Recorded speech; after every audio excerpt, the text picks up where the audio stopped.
The town by the river was quiet in the years after the war, its streets lined with rows of tired brick and shuttered mills. People wanted only simple things: steady work, a roof that did not leak, food enough to last the winter. Into this quiet hunger came the Darrington family. They arrived not like strangers but like neighbors who had always belonged, carrying soft voices and clean hands, their smiles shaped with the patience of people who listened more than they spoke. They built quickly and they built cheaply, which in those days was more blessing than risk. Houses rose where only weeds had stood.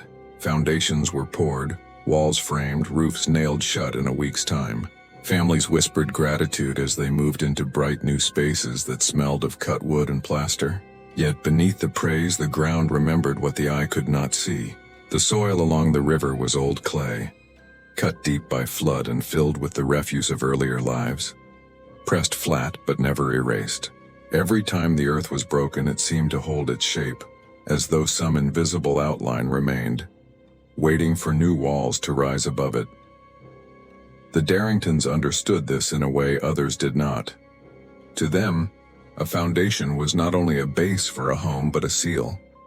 Their methods were praised for efficiency, yet no one asked why their crews worked so often by night or why the mixes they poured smelled faintly of lye and iron.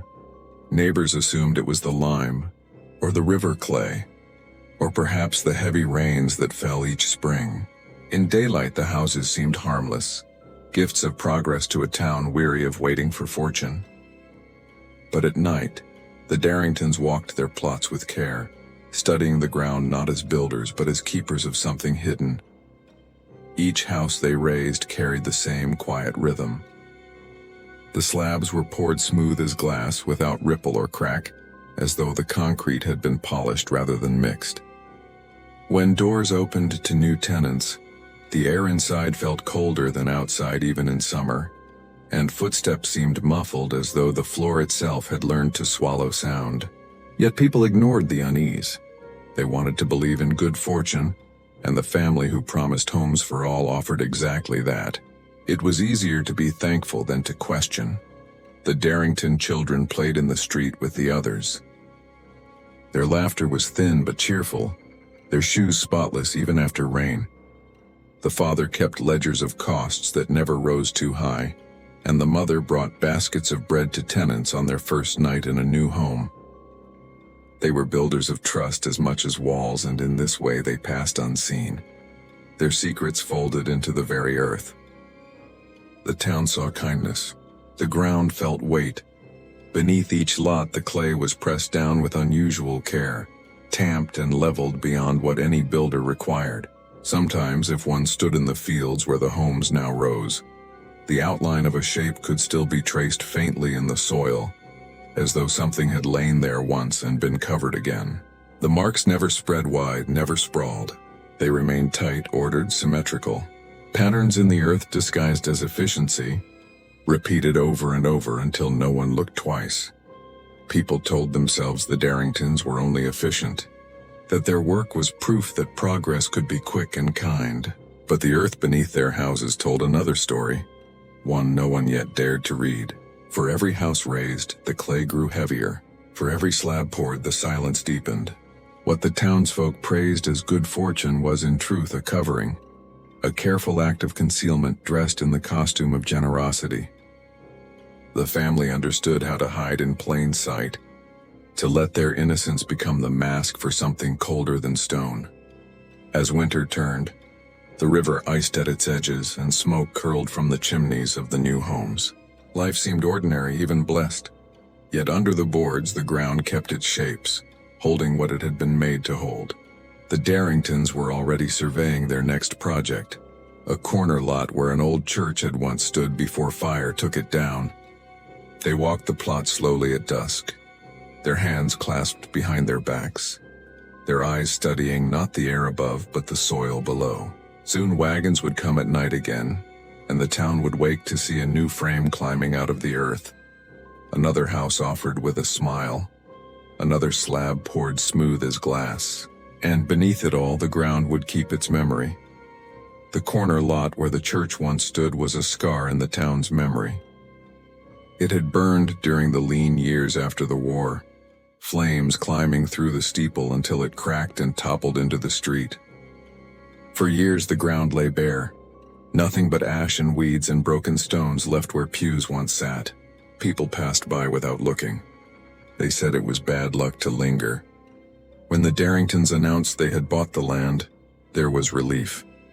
Someone would finally cover the wound. Someone would make the ground useful again. But when the clerk at the courthouse searched for the deed, he found nothing. Page after page, book after book, the name was gone. The family handed him a folded sheet that seemed right at first glance, ink neat and lines correct. Yet the paper smelled faintly of smoke, as though it had been dried above a flame. He held it in his hand longer than he should have, the scent burning in his nose, but in the end he nodded. No one wanted a dispute. The town needed the work, and the family had always built fast and clean. The site was fenced in a day later.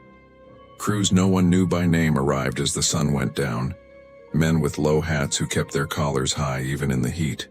They moved like people who had practiced together for years, carrying boards and tools without speaking. Wagons rolled in behind them heavier than usual, canvas drawn tight over their loads. The neighbors who watched from windows whispered about the hour. Building was done in daylight, always had been. Yet the Darringtons insisted on dusk, when the street was empty and the air was heavy with river mist. They said cooler nights made the mix set better. They said sunlight cracked the surface. People repeated those words until they felt like truth, but the unease never left. A boy sent to fetch his father's boots from the cobbler lingered at the fence. He counted the wagons as they came, first one, then two, until the number blurred in his head. 7 passed through, then 8, and still more rattled over the cobbles, the horses sweating under the weight. He stopped counting when his stomach turned. Each wagon smelled the same, a sharp tang that stung his eyes like lye or scorched bones. He told himself it was only lime, the same powder his mother used for washing floors. But something in the scent felt older, heavier, like a secret meant to be hidden. The foundation was poured as lamps lit across the town. Buckets tipped into trenches, the pale mix spreading like milk across the earth.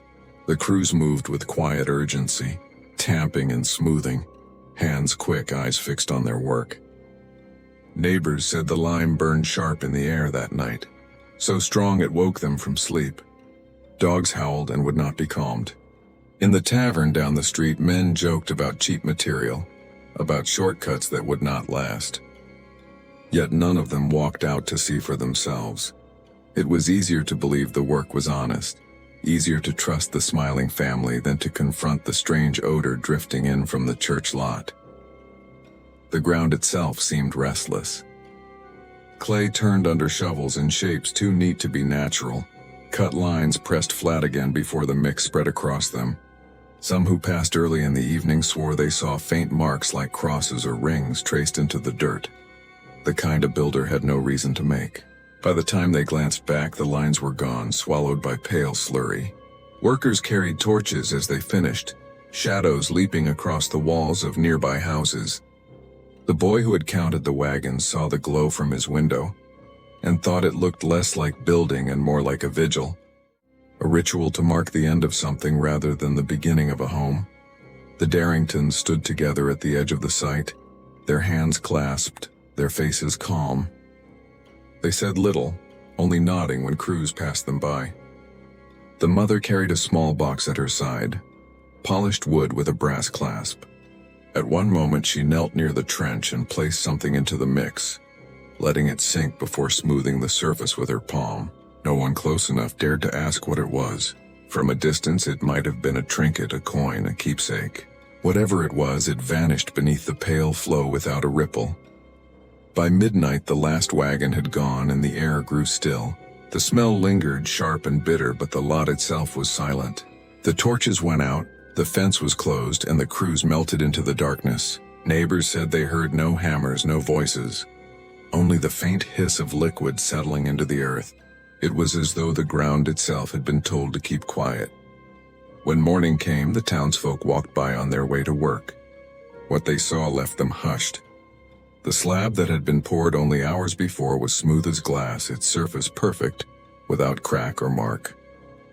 The lime-white sheen caught the rising sun and reflected it coldly, like water frozen in place. Already the crews had returned, setting frames into the edges, raising the first beams of the new house. They worked with the same silence as before, and the Darringtons watched with the same calm faces, as if nothing strange had happened in the night at all. The town was used to people leaving. Work in the mills had dried up, and the younger ones often drifted to the city where the smoke and steel promised wages, if not comfort. So when the coat maker on Front Street vanished, his shop left open with the scissors still on the counter, few raised their voices. They said he must have gone to find better trade, maybe to sew uniforms again as he had during the war. A week later, 2 widows from the boarding house were gone as well. Their rooms stood tidy, beds made, no signs of struggle. The landlady shrugged when asked.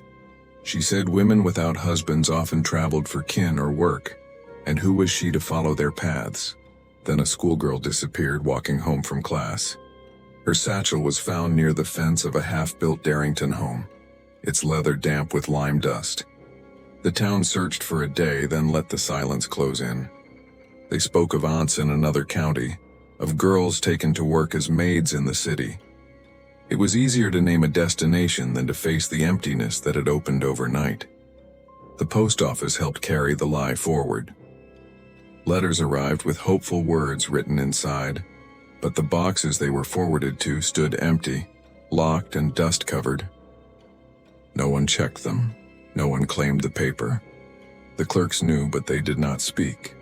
They stamped the envelopes and filed them away, as though motion itself could pass for truth. Each vanished name was crossed off the town's quiet rolls without ceremony, like figures erased from a chalkboard.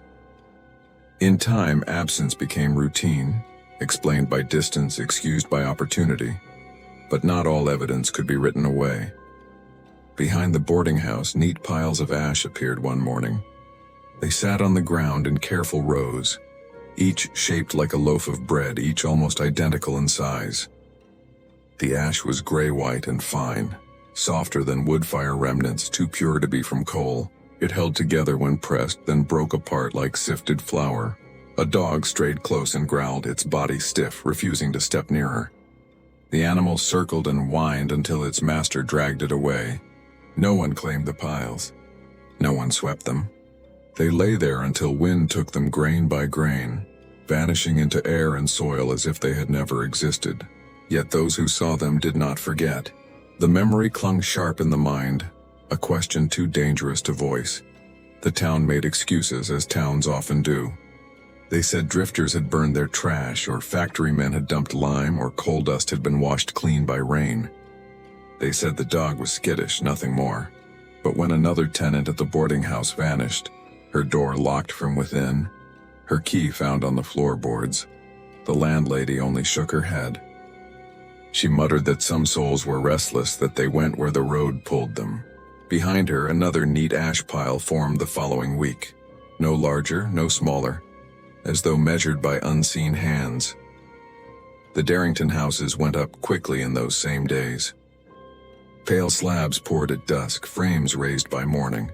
Each new street seemed to sprout their work, whole rows appearing as though summoned overnight. Families moved in with gratitude, praising the chance for shelter, praising the family who never asked for too much in return.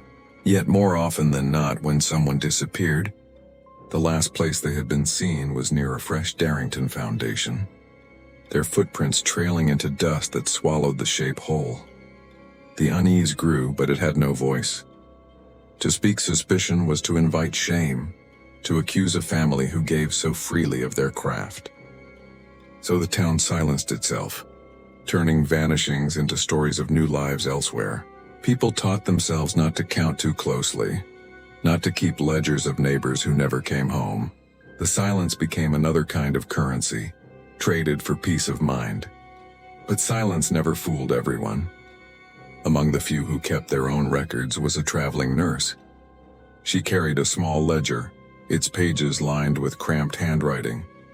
She had walked the streets enough to notice the pattern, how names vanished not in random corners but always along the same routes, always near the same new houses.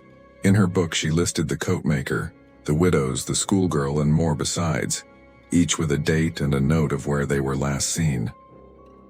With every page the ink grew darker, the truth harder to ignore. At night she took her pencil and circled the Darrington street names one by one, the red marks spreading like a map of infection across the town's heart. The nurse walked the streets with a bag at her side and a smile that seemed ordinary, offering health checks to those who asked and to those who did not. She carried remedies for coughs, poultices for bruises, and bottles of bitter tonics that smelled of herbs and smoke. The town trusted her because she asked for little in return, often only a crust of bread or a few coins. But her real purpose was not the medicine. It was the walk itself, the chance to enter the homes that others did not question. She carried with her a ledger bound in worn leather, its pages crowded with names, dates, and marks in her neat hand. Each visit was another chance to gather proof, another chance to trace the lines of absence the town pretended not to see. She noticed what others ignored. In the new Darrington houses, the air seemed colder than outside even when the stoves burned hot. The floors gave off a chill that seeped into the soles of her boots as though the ground beneath had been frozen. When she pressed her ear to a wall under the excuse of checking drafts, she heard a low hum, steady and soft, a vibration not made by wind or pipes. In the basements, she sometimes caught the faint tick of a device that kept time with unnatural precision. It was not the strike of a clock, but the measured click of a metronome, patient and endless, as if the house itself demanded its rhythm be obeyed. The tenants never spoke of these things. They smiled nervously when she asked about the chill, said it must be thin plaster or poor insulation. They laughed when she asked about the ticking, though the laughter came quickly, too quickly, as though rehearsed. She wrote notes each time, pressing her pencil to the margin of her ledger. Cold floors, humming walls, metronome tick, always in the new houses, never in the old. The pattern deepened like a scar. Her ledger began to tell the story no one else dared to write. Each house rose after a disappearance, each frame followed by an empty bed in another part of town.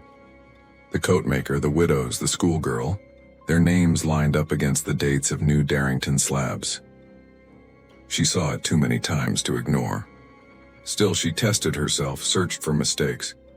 Perhaps it was coincidence, perhaps grief twisted her sense. Yet the ink refused to lie. The pages showed their truth without mercy. When the family poured concrete, someone vanished. On one page she wrote in the margin, almost against her will, "A roof for a life." She looked at the words for a long time. They felt too simple, too raw, as though the truth should be clothed in gentler language. After a moment she crossed them out with a single hard line. But even blotted, the words remained beneath, faint and stubborn, reminding her each time she turned the page. Her visits grew longer, her questions sharper. She timed her rounds to the Darrington builds, watching as new crews appeared at dusk, their wagons heavy and their faces hidden. She noticed how the Darrington mother always carried a polished box, and how, without fail, she bent to the trench before the pour. No one else paid attention, but the nurse watched, recording each gesture in her book. Each coin dropped, each motion smoothed into the pale mix. She began to feel that the houses were not merely built, but consecrated, sealed with something the rest of the town was too afraid to name. At night, she sat alone with the ledger, candlelight stretching shadows across the page. The book grew thick with her notes, with names that the official records had already forgotten. She traced the red circles she had drawn around the Darrington streets, and the map they made unsettled her more than anything. It was not random. The circles formed a shape, a pattern like the veins of a leaf or the branching of a root, spreading outward from the church lot where the first slab had been poured.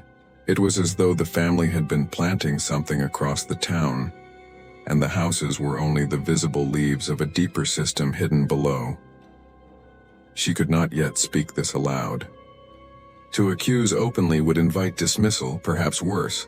The town needed its houses, and people would cling to gratitude even in the face of dread. But the nurse carried memory like a weapon. She did not let names slip away, did not allow silence to bury what had been taken. With every entry in her ledger, she became more certain that she was the only one who truly remembered. The only one who could not be lulled into forgetfulness. One evening, as the sun dropped and the crews gathered once again at a half-built home, she left her satchel at a neighbor's and went to the site with nothing but her ledger and her patience. She kept to the shadows, her body pressed against the fence. She watched as the wagons came, as the torches flared, as the family arranged themselves along the trench. And this time, she swore she would not look away when the box opened, when the earth received its offering before the pale mix was poured. The method the Darringtons used was simple, cruel, and almost civilized in its cleanliness. A practice they called the ritual of load-bearing, though no one else would name it if they knew. They did not stab or roar. They made bodies small and useful.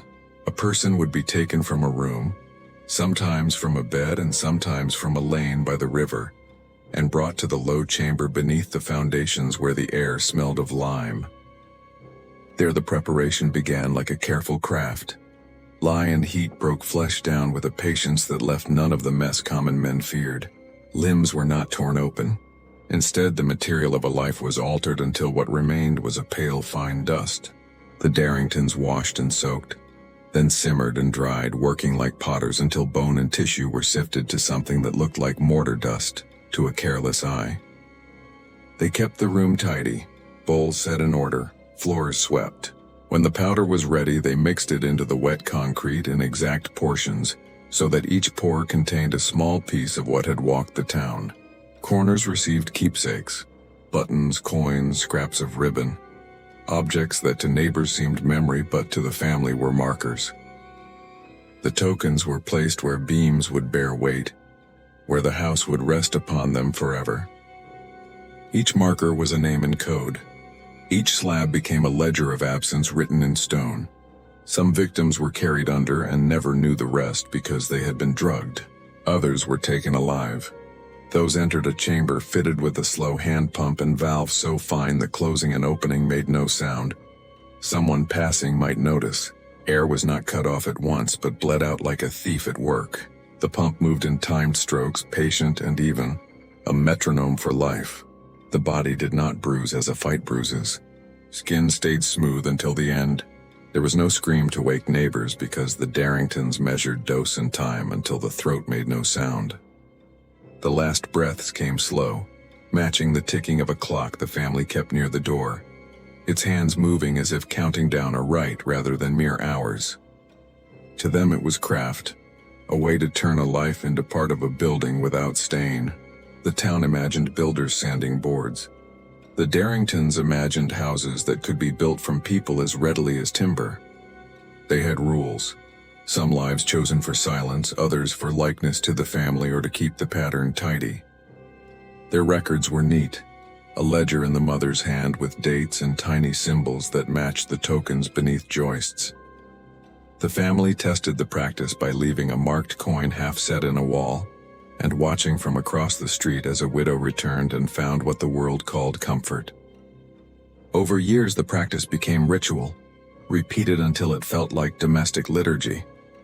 The workshop filled with tools shaped for precision and concealment, instruments smoothed and fitted for the purpose of turning a body into a clean component of architecture. A new tool appears in the workshop, a chair with hidden screws that turn with heat, stretching joints by a hair's width each hour. They called it settling, as if it were nothing more than the way a new house creaks into place when the beams grow accustomed to weight. But the chair was no ordinary seat. It was made of oak and iron, sturdy enough to last for generations, fitted with spindles hidden deep in its frame. At first glance it looked like furniture, something a man might rest in after supper. Yet in the Darrington workshop, It became a device meant not for comfort but for slow, wordless ruin. The trick lay in the furnace. As the fire burned hotter, the iron within the chair lengthened in tiny, steady increments. Those spindles turned with the heat, not quickly, not enough to be noticed in a single minute, but over hours the shift became undeniable. Ankles caught in the stocks would slip a fraction further. Shoulders were pulled wider, joints opening by hair's widths. The body's socket stretched in silence until tendons screamed, though the mouth made little sound. The process was so patient that victims drifted between fainting and waking. Each return to consciousness met with a body slightly more undone than before. The pain was never sharp enough to kill quickly. It was a dull tearing, a constant reminder that the body was being persuaded apart against its own will. The Darringtons preferred this method for those they considered stubborn, ones who might otherwise resist too soon or leave marks that could not be explained. In the chair, the victim became pliant over time, exhaustion stealing away strength until compliance was all that remained. The family stood nearby, watching without a word, marking down the hours and the turns. They did not see it as cruelty, but as architecture in motion, a way to soften material before it could be laid into stone. They said the wood settled, the house settled, the body too must settle. In another chamber of the workshop, the ritual was different, but no less cruel. Here, glass bowls of brine sat arranged in a ring, their surfaces reflecting the glow of lamps. Above them hung a hood of coarse cloth, lowered carefully over the face of the chosen. The cloth pressed against mouth and eyes, soaking up the salt that filled the air. The brine worked slowly, drawing water from the skin not in torrents but in a patient siphon. Hours passed as lips split in fine lines, cheeks cracked, eyelids stiffened. Yet no blood came, only dryness so complete that the body shrank from within. The voice dried to nothing. Cries that might once have filled the room dwindled to rasping whispers and then to silence. What remained was not a scream but a husk of sound, fading like a candle wick drowned in its own wax. The Darringtons valued this method for the stillness it produced.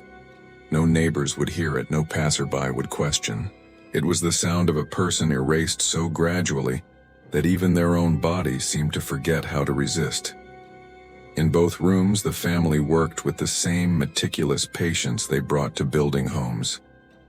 They recorded measures, adjusted valves, noted the rate of change as carefully as any builder checks the curing of mortar.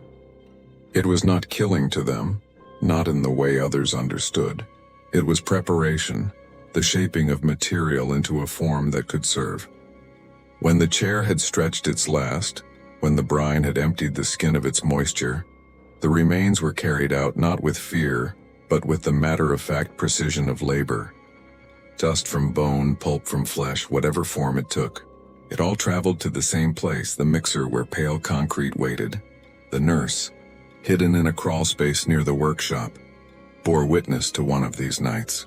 Through a crack in the board, she saw the spindles shift with the heat, saw the victim slump and rouse, slump again as the chair demanded more. She watched the bowls of brine shimmer in lamplight, and the cloth descend like a curtain over the final act of a life. Her hand shook as she gripped her ledger, yet she forced herself to count. Each time the mixer turned, she marked it down, the rhythm of death recorded in her cramped script. She did not yet know how she would stop it, but she knew this. The houses rising across the town were more than timber and stone. They were built from silence, from dust, from lives folded into concrete so clean that no one dared believe what lay beneath. Upstairs, life carried on with an unsettling calm. Families moved into the Darrington homes as if nothing were wrong, unpacking trunks and hanging curtains while the walls seemed to listen. The room smelled faintly of lime and fresh plaster, but there was something else beneath, a note too soft to name. At night, tenants noticed the ticking. It was not the rattle of a clock left on a mantel, nor the pipe settling as winter winds pressed against the boards. It was a steady beat, set into the very walls, soft enough to lull the mind yet insistent enough to be heard even in dreams. The device lived behind the plaster, a hidden metronome that never ceased its rhythm. The tenants told themselves it was harmless. Some even found it soothing, like a lullaby without a melody. But the Darringtons had designed it with precision, its tempo bound to breath. If a sleeper's chest slowed too much, the ticking grew faster, pulling the lungs back to pace. If the breath grew too quick, the device slowed in turn, demanding that the body fall in line. The walls were teaching night after night, hour after hour, until breath and tick were the same. What began as an unconscious adjustment became habit, and then more than habit, it became obedience. Weeks passed and bodies learned without knowing they were learning.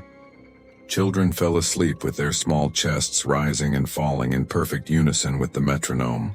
Parents who once tossed and turned began to lie unnaturally still, their lungs pacing themselves not to their own need but to the rhythm pressed into the walls.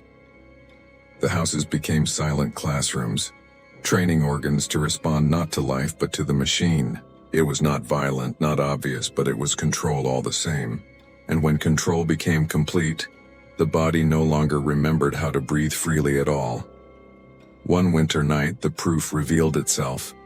A tenant, an older man who had lived alone since his wife's passing, was found cold in his bed. There were no signs of struggle. His face bore the calm of sleep, his hands folded loosely across his chest.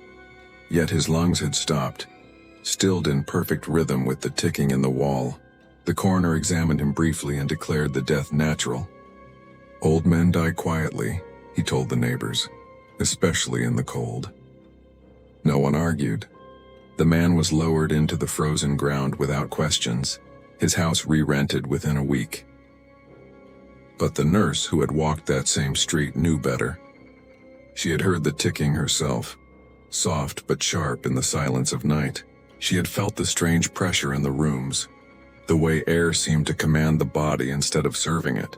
She wrote in her ledger that the lungs had been taught to forget themselves, that the house had trained them into stillness. She underlined the words again and again, though she knew no one else would believe them. To the town, the death was ordinary. To her, it was a lesson the family had been building toward for years. The thought of it gnawed at her. What other houses were teaching? How many tenants lay asleep each night with their bodies entrained to that hidden beat? How many more would fail to wake, their deaths filed away as natural while the walls claimed them as part of their silent harvest? She imagined rows of homes, each one a lung and a larger chest. The entire town breathing in time to a machine set by hands that called themselves builders. It was more than ritual now. It was orchestration, the making of a living instrument shaped from human life. The nurse could not remain still. She prepared a letter for a magistrate in the distant city, one of the few officials she thought might listen. In it, she described the disappearances, the ash, the humming walls, and now the metronome that trained the lungs to obey. She sealed it with trembling hands and sent it through the post, her hope bound in ink and paper. But days passed, then weeks, and no reply came. The letter had vanished, lost like so many names she had written in her ledger. Perhaps it had been intercepted, perhaps destroyed, or perhaps the city simply chose not to care. With the letter gone, the nurse knew what remained. No written warning would save the town.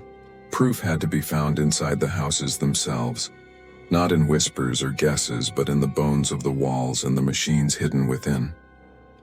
She resolved to enter one of the living Darrington homes, to slip past the tenants' smiles and find what pulsed behind the plaster. Only then would she be able to show the town what it had chosen not to see. The Darringtons were admired for their generosity as much as their building. In the heart of town, they kept what they called a rest room, a place where orphans, drifters, and weary travelers could sleep for a night without coin.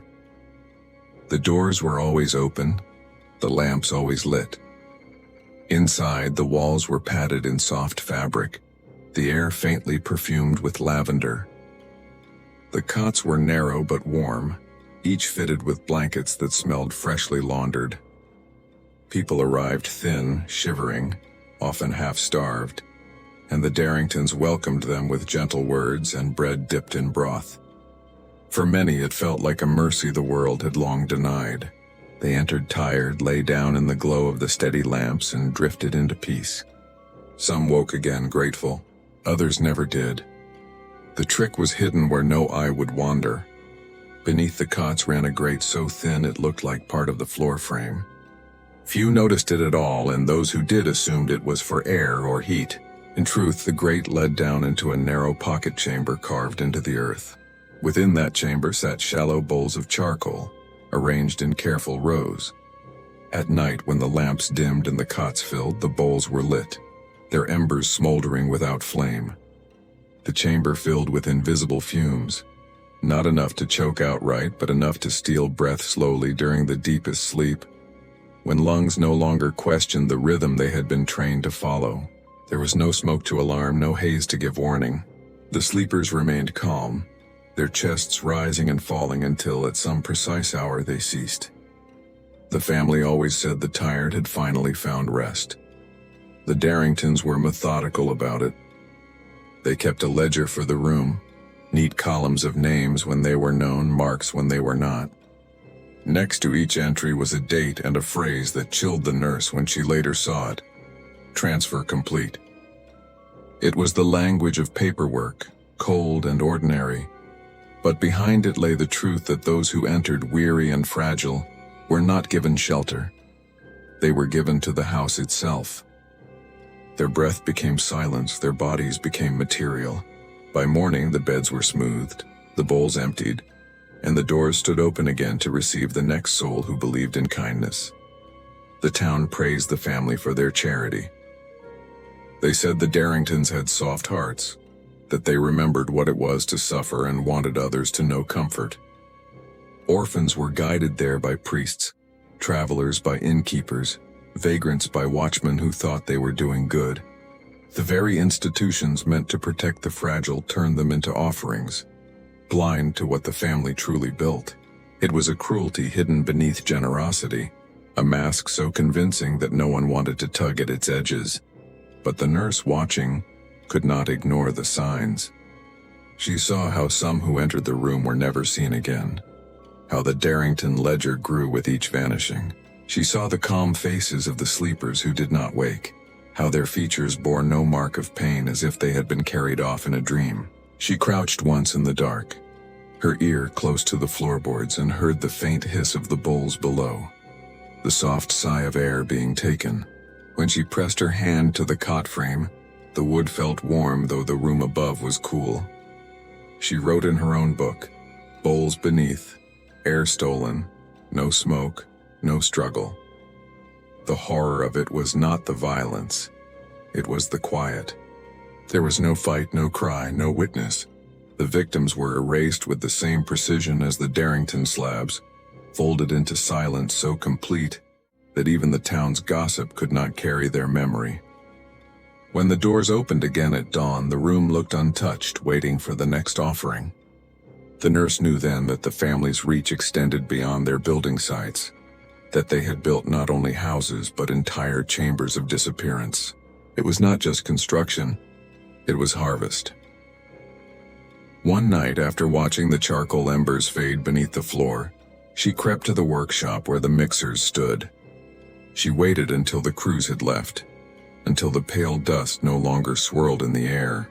With steady fingers, she gathered a small packet from the residue. Folding it into paper, she hid within her coat. Even in the dim light, she could see tiny glittering bits within the powder, like fragments of ground shell. She knew what it was, though the weight of it nearly buckled her knees. She carried it away, her heart pounding, the ledger pressed to her chest. The nurse traveled to the next city with the packet of dust folded carefully into her satchel, its weight far heavier than its size. She carried it through crowded streets, past the noise of factories and the iron smell of smoke, until she found a chemist she trusted. He was an old man, gray at the temples, his hands steady despite the tremor of age. She placed the packet on his table without a word. He untied it slowly, let the powder spill onto glass, and leaned close. His eyes narrowed as he lifted a pinch to the light, the glittering flecks catching like sparks. Then he set to work, testing with acids, heating in crucibles, grinding between tools that had measured the composition of ore and ash for decades. Hours passed before he spoke. The dust was bone, he told her. Human bone, burned at an unnatural heat, far higher than hearth or kiln, then quenched quickly to preserve its brittle whiteness. He slid across to her a report of 3 pages, his handwriting tight, his language clinical. But when he finished, he removed his spectacles and looked at her not as a chemist, but as a man who had once seen too much. He had seen this only in war, he whispered, when battlefields were cleared in secret and the dead erased by fire. His last words to her were simple: be careful. Whatever she carried was not only evidence but danger. She folded the pages into her ledger and left at dawn, the city already awake with the clang of hammers. The train carried her back to the river town, back to the streets where the houses stood quiet and perfect, as if nothing could be wrong inside them. She felt every turn of the wheels as a measure of time slipping away. By the time she reached her door, she knew what she had to do. The paper was no longer enough. She would need to see it with her own eyes. That night she chose the oldest of the Darrington homes, the first raised after the church lot had been poured. It stood at the edge of town, its clapboards painted a pale gray that seemed to absorb moonlight. The tenants were asleep, their curtains drawn. She crept to the side crawl space, her lantern shielded, her hands cold around her tools. The boards resisted at first, then gave with a groan. She slid inside, dust rising to her throat. The air was stale, heavy with lime. On her belly she crawled toward the slab, the lantern's light catching on the smooth underside of stone. At first she saw only what she expected, the poured surface pale and unbroken. But then, along the line where the load-bearing wall met the foundation, she noticed shapes. Her fingers brushed the surface and found metal edges. She pressed the lantern close. There, set into the slab itself, were coins. They had been pressed in while the mix was still wet, sealed forever into the stone. They were not scattered but arranged in a ring, each one equidistant, forming a wreath hidden where no one was meant to look. The coins were worn, their faces scrubbed by time and lime, but each bore a mark. Names etched by hand, initials scrawled into the metal, symbols cut by knives. Each coin was a marker for a life, each one placed with care. She counted them slowly, her hand trembling as she touched each surface. The circle held dozens. Each coin was a victim accounted for, a life taken and folded into the foundation. It was a ledger written not on paper but in stone, a book no fire could erase. The nurse recoiled, her breath shaking, the lantern nearly slipping from her grip. She felt the full weight of what she had uncovered. This was not suspicion anymore, not notes in the margin of her ledger. This was proof that the houses themselves were graves, their strength drawn from the bodies buried within their bones. Every family who lived above walked on the silence of those consumed. The Darringtons had written their crime into the very structure of the town, and the walls that neighbors praised for their stability stood only because others had been broken. She slid back out into the cold night, the lantern guttering as she pulled herself free of the crawl space. She could not keep this alone anymore. The chemist's report was damning, the coins undeniable. Together they formed a truth too solid to ignore. She folded the report once more, pressed it against her chest, and turned toward the center of town. Her legs shook, but she did not stop. By morning she had gathered her resolve. She went first to the elders, gray men who remembered the church fire and the years of empty lots. She told them what she had seen, showing them the coins still clinging with lime dust. She carried them to the priest, who crossed himself in silence, and then to 2 officers whose faces paled when she spread the chemist's pages before them. They listened, unwilling but unable to turn away. That night, when the town was quiet and the Darringtons lay sleeping, the small group returned to the oldest house. They carried tools and lanterns, their shadows long on the frost. Together they stepped inside, the nurse leading the way. At midnight they bent to the floor and began to lift the first boards, the wood groaning under their crowbars. They worked in silence, every strike of iron against timber echoing with the weight of what they were about to uncover. The first strike was light, almost delicate, as the chisel kissed the surface of the slab. Yet the sound it gave back was wrong. Concrete should have rung solid and sure, a note of strength that carries confidence. Instead, the ring came brittle and hollow, a sound more like pottery than stone. The men froze, their tools held midair. They struck again, harder this time. From the hairline crack that bloomed across the smooth floor came a smell that no one had prepared for, sharp and sickly. The odor of lime mixed with something older, something human. It rose into the air in a slow curl, sour enough to sting the eyes, foul enough to turn the stomach. The lantern light flickered across their faces. No one spoke. The priest whispered a prayer beneath his breath, though the words fell limp as if the house itself refused to carry them. The officers exchanged glances, pale with the knowledge that this was no ordinary foundation. The elders stepped back, their boots scraping across the boards. One man retched into his sleeve. The nurse, who had seen the proof already, only tightened her grip on the chemist's pages, her resolve colder than her fear. The crack widened with each strike until a fine dust began to trickle upward from the wound, settling on the floorboards like gray snow. The smell deepened, clinging to the walls, seeping into their clothes. They knew all at once that what they had suspected was no longer a suspicion. The house was bleeding its secret into the air. What it had hidden for years was now spilling out in silence and ash. The room emptied quickly after that. The men staggered to the door, their lanterns shaking.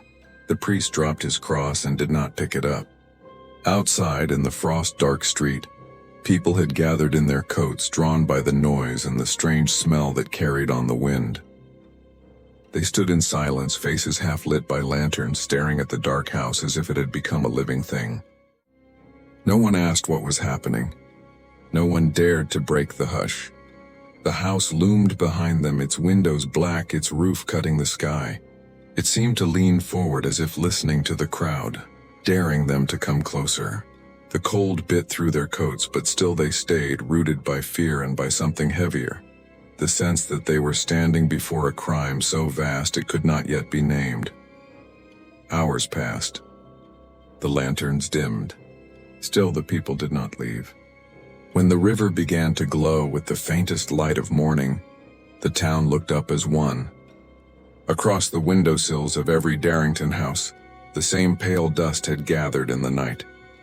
It lay in neat lines untouched by wind, like a final confession written by the buildings themselves. White ash, fine as flour, soft as bone crushed to powder.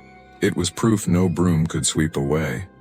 The Darrington family sat in the meeting hall with the town pressed close around them, every face expectant, every breath tight. The officers had brought them there at dawn, taken from their home without ceremony. They were not chained, but the silence that surrounded them felt heavier than any iron. The nurse laid the chemist's report on the table and slid forward the coins she had pried from the slabs. Each one was marked, each one a memory returned from beneath stone. The room waited. When the questions came, the family did not answer together. The youngest boy kept his eyes on the floor, silent as though he had never learned words. The mother wept quietly, her tears falling without sound. The eldest son leaned forward with a calm that chilled the air. He spoke of recycling, of using what others wasted, of making lives useful again. He said it without malice, without heat, as though it were arithmetic. The word recycling made the room colder, made stomachs turn. He described the process as if he were explaining how to mend a roof, every step patient and clean. The father interrupted at times, protesting that it had only been necessity, that no one had cared for the lost, that the town had looked away. Partial confessions followed, pieces of truth slipping out between denial and justification.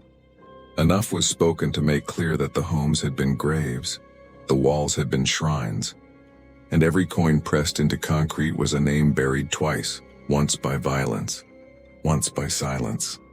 The nurse opened her ledger and read aloud the names she had written there. When she spoke them, the townsfolk shifted, some gasped, some sobbed.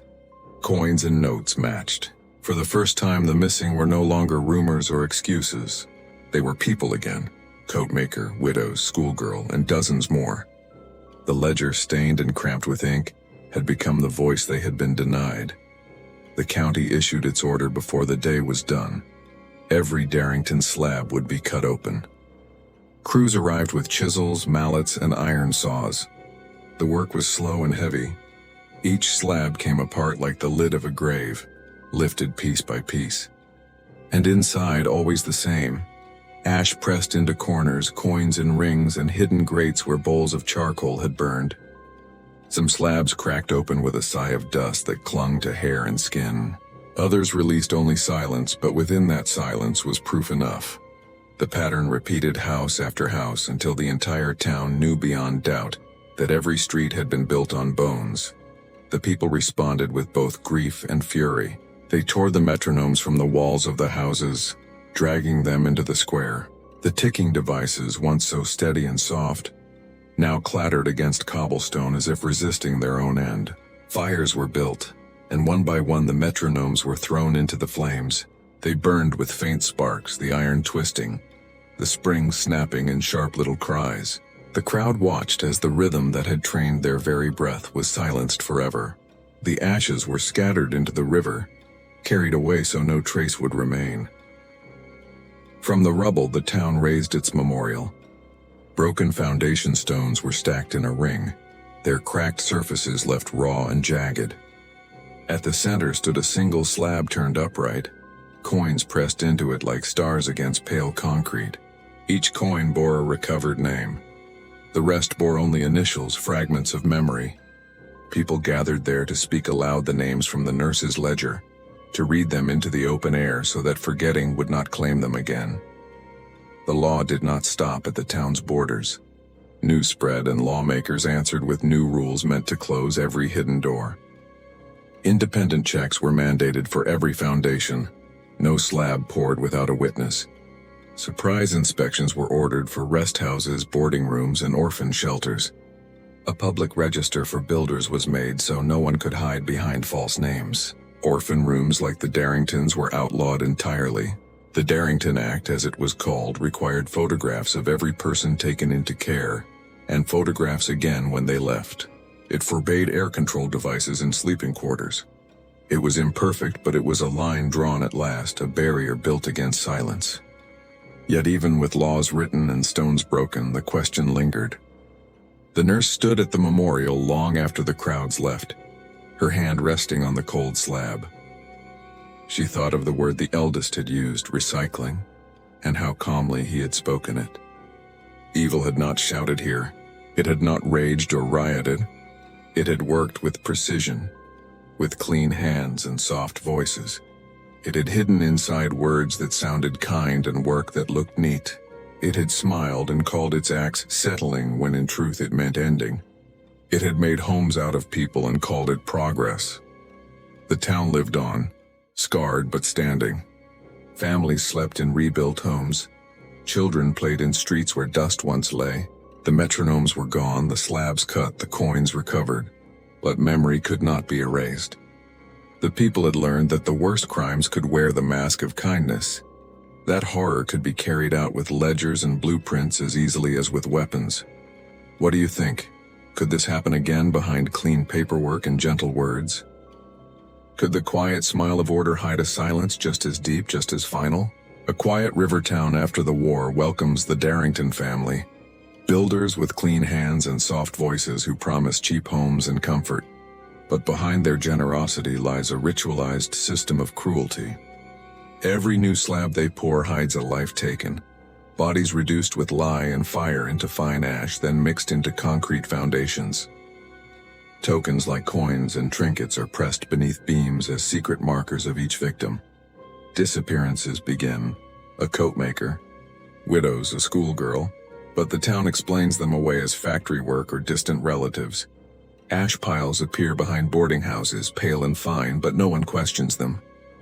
The Darringtons even run a rest room for orphans and travelers, where sleepers breathe poisoned air through hidden grates and never wake.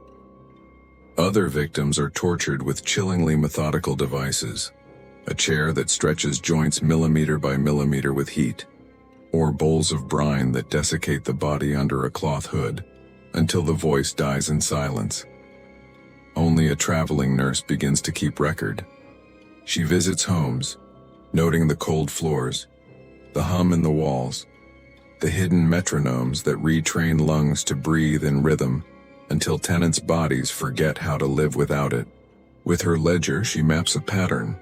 Each new house rises after another person vanishes. She collects proof, stealing pale dust from a mixer and bringing it to a chemist in the next city. The analysis is undeniable. Human bone burned hot and quenched. Armed with the report, she crawls beneath the oldest Darrington house and finds coins pressed into the slab in perfect rings, 1 coin per victim, a hidden wreath buried under load-bearing walls. When town elders, officers, and a priest finally pry open the floor, the truth spills out in dust and stench. The family is confronted. The youngest says nothing. The eldest calmly calls it recycling. Partial confessions follow, enough to confirm the horror. The county orders every Darrington slab cut open. Each one reveals the same ash, the same pressed coins, the same hidden chambers. The townsfolk burn the metronomes in the square, scattering their ashes into the river, and raise a memorial built from broken foundations with victims' names etched into coins. From this comes law. Independent inspections of foundations, surprise checks on rest houses, outlawed orphan rooms, registers for builders, and the Darrington Act requiring photographs for every child taken into care. The story closes with reflection. Evil here was not wild. It was patient, polite, and hidden in neat work and kind words. It called death settling and bodies recycling. It turned human lives into houses and called it progress. And it leaves the audience with the chilling question: could such horrors happen again behind clean paperwork and soft voices?